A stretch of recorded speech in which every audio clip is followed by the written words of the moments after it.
Nag-viral kamakailan ang iba't ibang AI-generated images ng ating pambansang kamao. Sinubukan kong hanapin kung saan nagsimula ang trend na ito pero wala akong makita. Kaya ito na lang, ipapakita ko sa inyo ang ilan sa mga pinaka-nakakatuwang money-funny images na nakita ko. Welcome to the Moneyverse. Number 5, Maninahi. Imaginin mo na lang kung si Manny ang sastre mo, puro boxing shorts siguro ang isusuot mo. Kaloka. Number 4, Manny Plushie.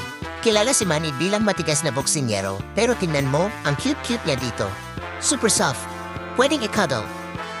Number 3, Manny Mar. Oh, mga batang 90s, kilala niyo pa ba ang karakter na ito? Paano kaya kung si Manny ang bida dito? Kawawa naman si Sergio. Hahaha. Number 2, The Manny. Isa ako sa mga naging fans ng movie na ito.